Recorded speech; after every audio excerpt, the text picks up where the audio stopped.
Hello, everybody. Welcome, Prema. Oh, hi, Nisarga. Good to see you.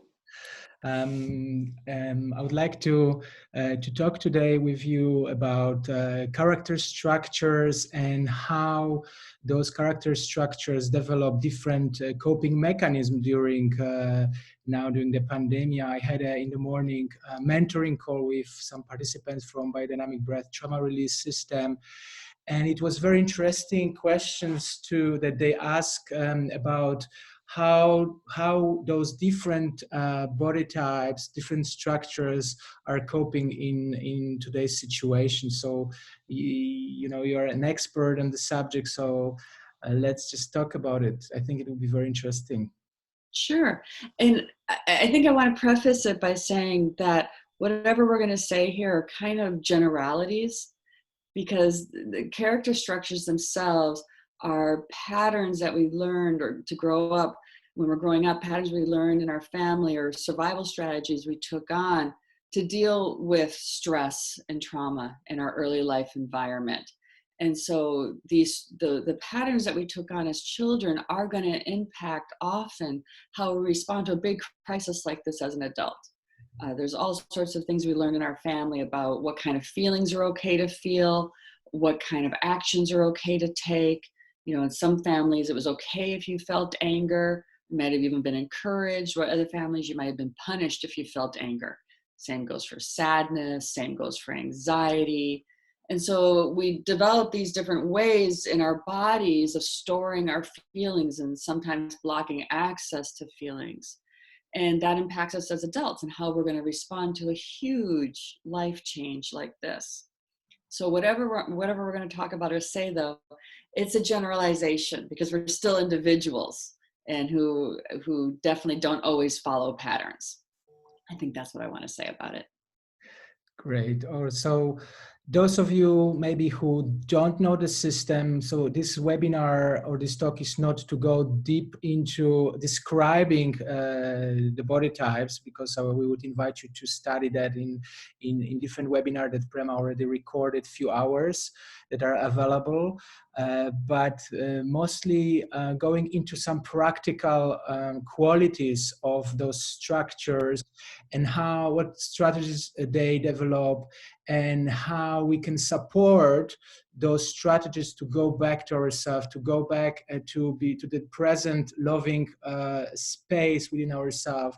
So the question I would like to ask to start with is the first structure, the schizoid structure, the structure that is based on the first development, the time of our early development, time of our birth and first days of our life, the structures that is usually connected to emotions of fear, the structures that sometimes have tendency to disassociate from the physical body because it can be too painful to stay present in the body. There's so much feeling of fear.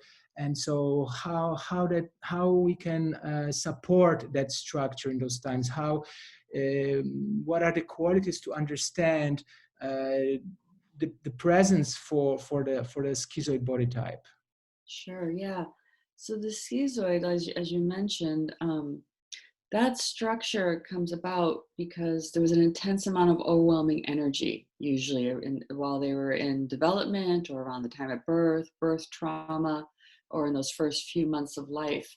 And due to that overwhelming surge of fight, flight, survival energy, parts of the nervous system learn to contract. And there's a lot of contraction inside. And that contraction also causes a splitting within the person. They may be very commonly very oriented to thought. They have a lot of resources in their mental capacity, great thinkers, very imaginative, tend to do actually fairly well when they're alone. So the social isolation at this time may not be as challenging to a schizoid structure as it would be, like, say, to the next structure, the oral or needs structure, because they tend to do better when they're alone. The world or people oftentimes don't feel safe. And unfortunately, right now, this pandemic is kind of confirming a little bit of that underlying worldview of what's safe and what's not safe.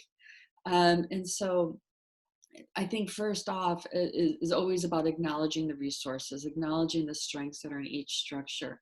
So for this structure, it is acknowledging that they have this great intelligence and supporting the use of their imagination, supporting the use of their mental capacity, and maybe they want to help design new systems for people to connect, or whatever way that they're finding to use their strengths in these times. Artists are oftentimes a structure. A lot of creativity can come out of this. A lot of ability to imagine and see things differently. And so the challenge of the structure, of course, though, is connection. And right now, connection is a big challenge for all of us. So are you asking like if we're working with somebody who's a schizoid structure, how to best support them, or if there are friends or family members? Give me a little bit of context. For example, if I recognize in myself the traces of schizoid body types, how I can support myself, or also some of our community are therapists who work with people. So that would be also interesting, both sides, how as a therapist I can support the schizoid body type in the therapy. So maybe both. Okay. And this is, again, I'll just go into just a couple of quick little ideas. I mean, we could talk for hours about this, honestly. So the schizoid, a really important piece is helping to bring a sense of safety into the body. So working with the vagus nerve. If I was noticing this part of myself, I would really focus a lot on self-care right now, self-care of my body. And I do have a large part of the structure in me, actually, so I'm speaking from personal experience here. Self-massage, like Satyarthi self-massage course he's going right now, is perfect for this structure. They get to learn how to connect more and touch their body. What type of touch feels good? He's teaching all sorts of different new types of touch that they've probably never explored before.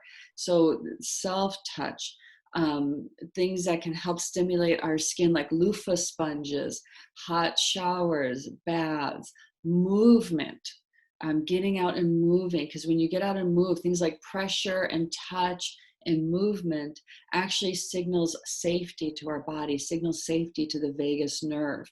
And so a big part of working for the schizoid and healing is strengthening that ventral vagal part of the nervous system. Singing, toning, working with breath, those are all things that are going to be really, really helpful for the structure in this time. And making the time to connect with friends online. It's more, I would say it's easier for the structure to isolate. There's not such a need to connect with people as some of the other structures. And so they might have to make it more of a priority. A plan to have a dinner over Skype or Zoom with a friend a couple times a week. Things like that, things that really make them schedule it into their lives. Great. So basically, all the practices that can bring them back into the body, bringing that vagal connection for acknowledging, yes, this is a safe place. It's okay to be here in this physical reality, right? Like a grounding exercises, just to be here and now on this planet, in this body. Yeah, beautiful. Exactly. Yeah, great.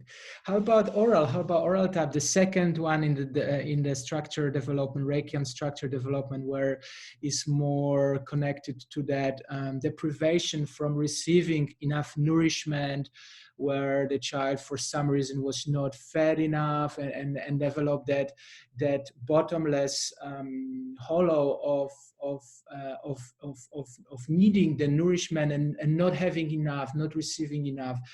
How we can support that? Yeah. Well, for the oral or needs type, it's another name for them. I think needs is a little bit better. Then this structure, as you said, there was a sense of deprivation in the first couple of years of life, and that could have been actual physical food deprivation, but oftentimes it was emotional deprivation. There wasn't enough of the kind of contact that they needed. Perhaps the parents were overworked, stressed, not so available. There may have been lots of other kids around that needed attention as well. The primary caretaker might have been depressed, postpartum depression. For whatever reason, there wasn't enough of a sense that my needs matter. And so this one of the coping mechanisms of dealing with that is they often cut off from their needs, and then they tend to take care of others. So you see a lot of this times like right now, like the caretakers, the nurses, the doctors. There's very often the structures underlying that. They learned in a way that the best way to try and get my needs met is to try and take care of somebody else. So therapists are also oftentimes a structure as well. So with the oral structure, it's going to be really important because in a time like this, like a crisis like this, and I know as I keep looking outside, whenever I think of the word crisis, my body automatically orients to where's the danger? Oh yeah, outside, somewhere out there towards my window. It's funny just to notice those things. So in times like this, the stress of this crisis can drive that pattern even more. Okay, I'm going to take care of everyone in my neighborhood. I'm going to make sure all my family members have everything that they need. I'm going to be doing spending time figuring out how can I help others, which is beautiful. I mean, these are the people that are really going to help bring the community together in so many ways. So one, we want to recognize the strength in this again. This capacity to not be so focused on themselves, but instead to reach out and really wonder, okay, how can I help others and also make it happen quite often? They're the ones who are going to organize the food drives, the ones who are going to be sewing the masks for other people, that are going to be, gathering resources to help others. But they also can be really at risk of burnout, high levels of burnout. Mm-hmm. And so coming back to, okay, what needs to happen for my needs to be met, and starting to trust that other people can also be brought in to help meet their needs. So that's really the core piece at this time is, okay, yes, I'm taking care of other people, but what do I also need? And giving myself the time to meet those needs.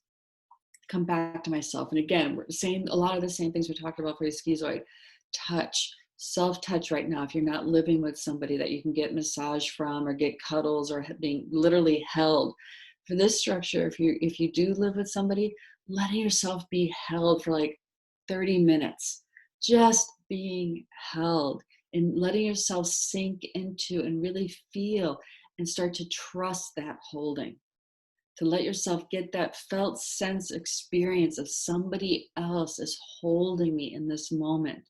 And if you don't live with somebody, things like getting a big, warm, heavy blanket. This is where a weighted blanket is wonderful. Getting like a big, warm, heavy blanket and wrapping yourself in that blanket, really cocooning yourself so you have this sense of boundaries and sense of containment. It's also a really wonderful message to send to the nervous system.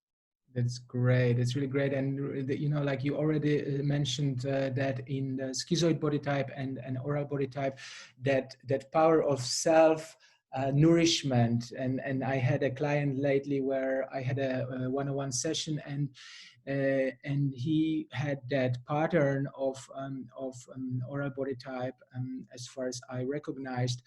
And one moment I asked him to do exactly that, and we stayed in that self-embrace, self-nourishment for a while, and it was so deeply nourishing for him. He had such a big insight about that the need for love, not receiving that love, especially in this time when there's so much separation, and then realizing that just focusing on that part that he's grateful for, yes, so that part that he still have so much around him, and that includes that self-nourishment with self-love, and that self-touch can be very, very nourishing for, I think, for oral body type. So beautiful, really beautiful what you mentioned. Yeah. How about next one? How about the psychopathic body structure? Oh, so the core piece in this structure is that in the early home environment, there was often some sort of manipulation going on. No, don't do that, do this. They learned they had to submit in certain ways in order to get love. There could have been a lot of mommy's little boy, daddy's little girl type activities where you get a sense of your personal value or your worth, not by doing what you want to do, but by doing what other people want you to do. And so there tends to be the sense that, okay, I have to give up who I am and do what you want me to do. Because this actually goes a little bit both for psychopathic and masochist structure, the following one, but they respond differently.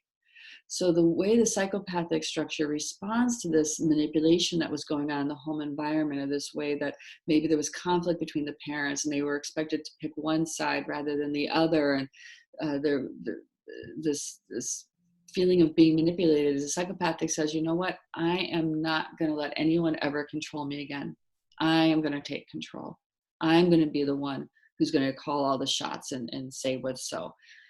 And so you can imagine at a time like this, when there is so much restriction going on and we don't have control, we are really seeing and feeling on a gut level like we have never probably experienced in our life, how little we actually control. There's so much uncertainty that this really is challenges the core, one of the core organizational principles underlying this structure. So there's a couple of things here that I have thoughts of with what can be supportive of the structure, is looking at, okay, what is it that I actually do have authentic control over? Because often the structure likes to be in charge. They like to be in charge of other people. They're the bosses at work. They're the leaders in government. They're the ones who like to be the bright, shiny object in the room. So they're group leaders. They are all sorts of people out there. And that's a really great aspect of the structure. They can really mobilize people. They have this energy that's very infectious that people want to follow. They have a natural leadership to them. So looking at, okay, what can I actually really control right now? And that's going to be different for everybody. And not in terms of controlling other people, but what in my environment can I control? Okay, you know what? I can control that I go out and go for a run every day. Or I do get to control, maybe I have some project I want to work on. And that's a good project for me, or a good project for my community or for my family, that I actually can channel my energy into. I can do something there. So for them to be supported in what they can control, and in many ways see through the illusion of trying to control life, which has been a big part of what this structure has always tried to do, is control life and control other people, to ward off any feelings of that vulnerability are being manipulated. Beautiful, beautiful. It's interesting to hear that, because I personally perceive myself 100% of psychopathic body types. And it's so much true what you're saying. What I recognize within myself is that, like in my life, that control is so dominant. Like I can, like, sometimes the obstacle in life that comes, it's just like I go against that and I move the circumstances to work in how I want. But now this is like such a situation that it's scary. It brings me to that, like, there is sense of failure for me, and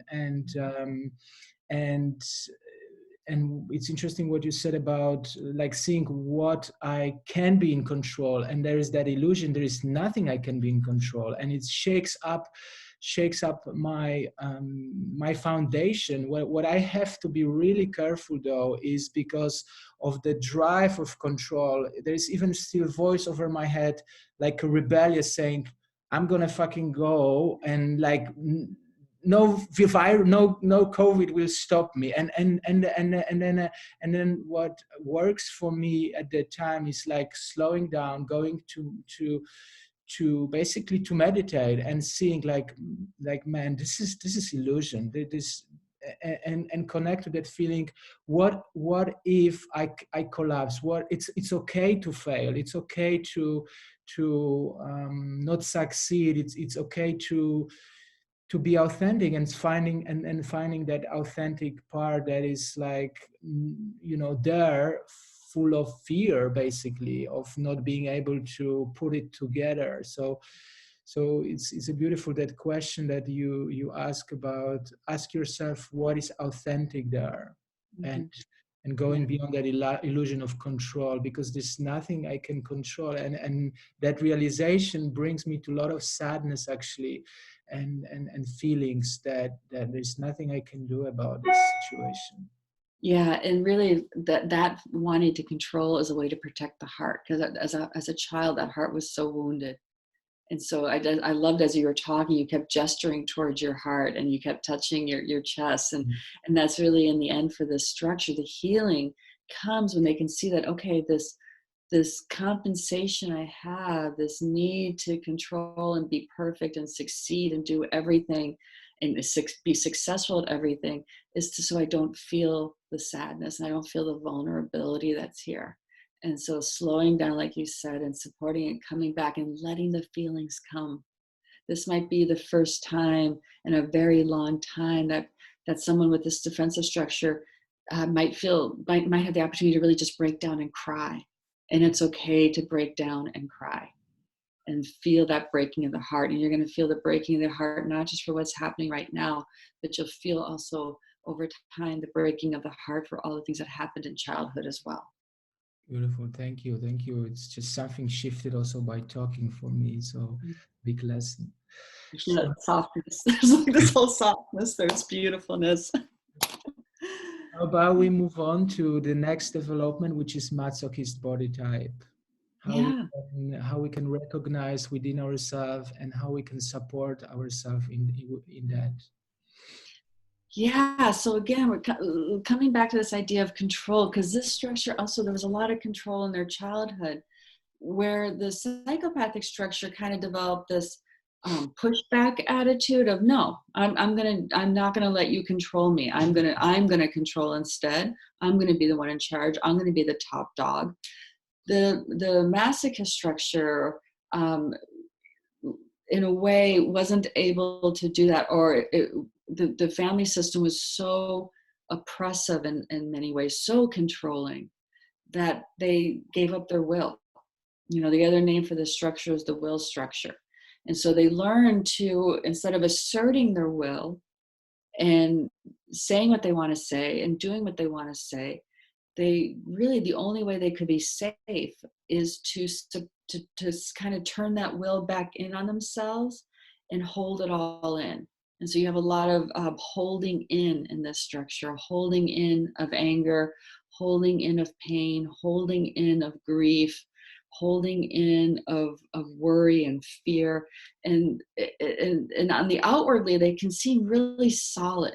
They can seem like, okay, they're a rock, they can carry everything, they can do everything, and they tend to try to please everyone. There's a sense of inside of, okay, yeah, I'm going to try and make you happy so then I can feel safe enough. But there's this holding, this tension that really gets locked into the body.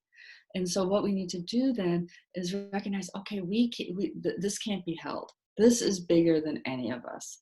And this is not about my will or somebody else's will or what I want, but I do get to have my feelings. I have the right to my anger.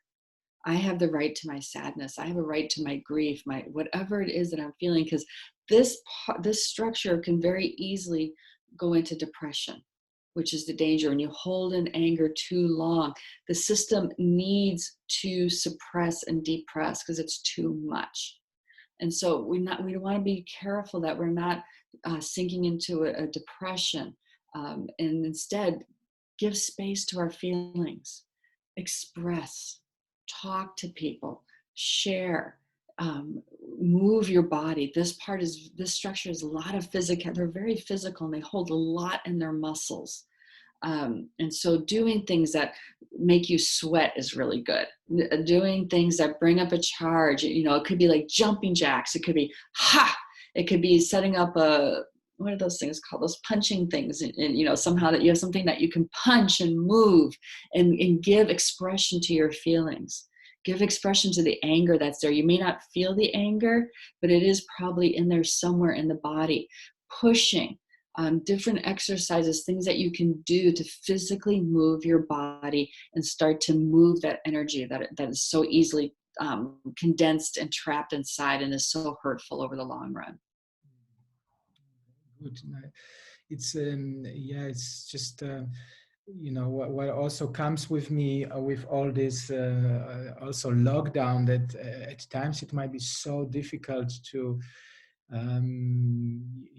like for me it triggers something, that the lockdown is again something about control. I feel controlled, and it's so difficult that somebody is telling me you're not allowed to go to a park, you're not allowed to, even now here in Poland it's like you're not allowed to run. They like people are not allowed to run outdoor. So it's like really crazy. Police stop people who are running. You can just walk to shop. So all these restrictions are so triggering for me. And also like, and I feel for some of these body types, like with Masochist, there's so much that we can be done by moving energy, by sweating out. And yet, with lockdown, we have to find to do it indoors somehow and be creative. Wow. Okay. Because here in Canada, we can still go running. We can go jogging. Yeah. It's really crazy. Ooh. Crazy Yes. to do. So, push-ups, pushing the floor away, Yeah. moving your arms. Really, our arms are part of our boundary system. So finding ways to set a boundary. And also for the masochist, this structure will take on other people's work. So maybe in their work environment, their coworkers are really stressed out and falling apart and putting extra work on them. And this structure will have a tendency to be like, okay, yeah, I can do it. Okay, yeah, I can do it. Yeah, I can do it. Learning to say no, learning to make space for themselves and being supported to make space for themselves, and really being supported and saying no and setting a boundary. And that's going to be challenging because they won't always know, what is my boundary? Am I being selfish? Is this too much? Is it okay for me to ask this? Oh, yes, I can probably do it. I should just do it. That's the mental self-talk that goes. But somehow what I feel like, okay, like with, for example, with Maso is there will be rage or anger there present, but there will be difficulty to connect because that will be a wounded feeling. So sometimes for themselves, it's going to be difficult to, let's just express anger because that's it's going to be very that, difficult. So I'm just wondering, how would you suggest for this type to recognize that pattern, or should they reach out for support, somebody help them go into that, or fake it up for a moment, or how they can guide themselves into it? Yeah, really, when I was saying that, I was talking to therapists who are working with their clients. Okay, got it. Yeah. That was really about what are some things that you can do with your clients to support them in this time. So supporting your clients to really come into their no, working with boundaries, working with a healthy expression of anger, supporting that healthy expression of anger, because the masochist has a very strong, often inner critic voice that is criticizing and judging what they're feeling, what they're saying, what they're doing, all of it. There's a huge inner critic in there. So those are all things that first the masochist person needs to recognize. And yeah, I think absolutely getting outside support in this, because if you could just do it yourself, you probably would have done it by now. Yeah. Let's get real. I mean, you're talking about relearning whole new patterns of being that were not supported in your childhood. And so you need that outside support often. And that brings us to the last body types, which is rigid body types or controlled body types also. So how do we recognize traces of that, and how do we cope? How do we support that structure? Yeah. So the rigid really developed on this idea of, okay, if I am perfect, if I do everything right, if I have the perfect body, the perfect partner, the perfect family, the perfect job, the perfect house, then I'm good enough. Then it's like, okay, everything can be okay. And often there's a split in the rigid between their heart and their sexuality. There's all sorts of this is the structure that came on around age 4, 5, 6. So there's a lot of different subtleties to it because the child is more developed by then. So you're looking at their whole patterns in relationships and their whole patterns of how they relate to the world and how they relate to themselves. And this structure, kind of similar to the psychopath in a way, they don't try to control others like the psychopath does. What they do is they control themselves. And that perfectionism comes out of this self-control. And again, in times like these, this can be a really great opportunity to start breaking down some of these rigid patterns, to start giving some space, some acceptance for things are not going to look good. Things are not going to be easy. Things are not going to be successful. A lot of business owners are this structure, and businesses are suffering right now. This is really going to challenge to the core their success. And because for them, the success of their business is the success of them as a human being. And that's not the truth. So business success doesn't have anything to do with your value as a human being. And so these times really can challenge who they think they are and the value that they think they are, and their value as a human. And so again, supporting them in finding self-compassion, opening their heart, sharing their feelings with their families. The structure oftentimes really is not very connected to their vulnerable feelings, particularly feelings like sadness, feelings like vulnerability, feelings like fear. This structure really pushes away and again tries to do that whole perfection thing, that very rigid, straight spine, a lot of tense muscles. So supporting the structure to soften into their feelings and start to know that it's okay to feel their feelings, that it's feeling vulnerable, feeling sad, feeling depressed at times, feeling anxious. All of those things doesn't make you a failure. It doesn't diminish your value or anything like that. And being supported in their feelings and in their vulnerability is a really important part for the structure in these times. And being with their body, they're very physical as well. So like I think for all of the structure, like we said, finding ways to really come back to what do we need right now? What does my body need? And it may be that the structure likes to do things like yoga, where you're in very strong poses. They're not going to do the yin yoga. They're going to do like the Ashtanga yoga. They're going to be doing that other one where I forget all the different names of the yogas, but they're going to do much more structured yoga. So what would it be like instead to do like a yin yoga class, or to just do a yoga class where you're not following the teacher, but you're actually just feeling inside yourself and feeling what movement does my body need now?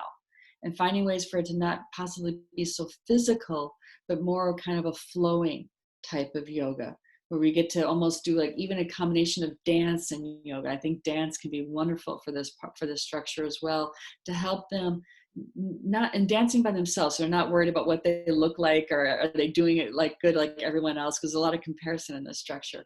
But finding what is the movement, what is the rhythm of my body. The unwinding that we do in BBTR is really helpful for this structure as well. Connecting into what is the tension in my body and how does my body actually want to move versus how do I want to move my body. I think by my experience also very important is slowing down and connecting to that subtlety, because very often I notice with this particular body type there is sense of disconnection, because there's so much in doing that sometimes there's lack of connection to their own physicality, even though that physicality is so beautifully built and harmonious and muscular, and that yet there's certain armor around it, and just melting that armor is by sensing, by slowing down, by vulnerability, and by allowing. So and when we talk now, I was just coming to this last question, and like what would be the common thread throughout all of them, because it was very beautiful actually talk that gives a lot of practical ways to deal with different body types in different ways, but what I'm noticing there, the common thread is body somehow. There's always connection to the body in different ways with all of them, as you were explaining how we can practically connect to them. So what's that? What Great question. Well, I think part of that, well, for me, being a body-oriented therapist is the trauma, the structures, the patterns from our childhood are held in our body. And they're all different ways of segmenting off certain feelings. The tension, the body armor that you talk about, that Reich talk about, that so many therapists talk about, is a way of protecting ourselves. It's a way of not having to feel things that were very overwhelming as a child. There's a great intelligence, actually. Our body has an incredible intelligence to be able to do this. And so the route back is to slowly start to melt away that armor. And the only way to do it is we can't do it through our minds. You can read as many books as you want on this stuff, and it'll give you great intellectual understanding, but we have to embody it. We have to work with our nervous system. We have to work with our holding patterns. We have to work with our breath. We have to work with with movement. All those different ways start to then melt away that armor. And each structure needs it in a slightly different way because they organize differently. These structures are each a way we organized ourselves to meet the experiences in our childhood. And so the organization is different over these 5 different periods of time because there's different developmental needs that needed to be met. And so then we need to go back and start looking at that organization and feeling into it and contacting it in a very safe way and starting to bring safety in new patterns, new ways of being into both the mind, the body, and the feeling level. Great, super. Wow, amazing, amazing. A lot of beautiful information. Thank you, Prema. Thank you for sharing your wisdom, and I really enjoyed that talk. If anybody would like to find out more about body types, Prema has recorded, I think, 6 hours webinar, 3 parts. It was 6? So. 4 parts, I think 6 hours, 4, I don't know, something. Amazing material, so you can understand more. These webinars are available on Biodynamic Breath and Trauma Release website. You can check this out. A lot of great details about each body type, so you can dive deeper into it. I love this system, and I am always happy to talk with you about it to understand better also. So thank you very much for sharing. Yeah, thank you, Nisarga. This is wonderful to talk to you and just kind of bounce these ideas back and forth and how we see things and how we work with things. And I hope this has been beneficial for everyone who watches it, that they get more insight into themselves and also more insight on how to be helpful with others. So thanks for this opportunity. Thank you. Thank you. Have a great day. You too. Goodbye.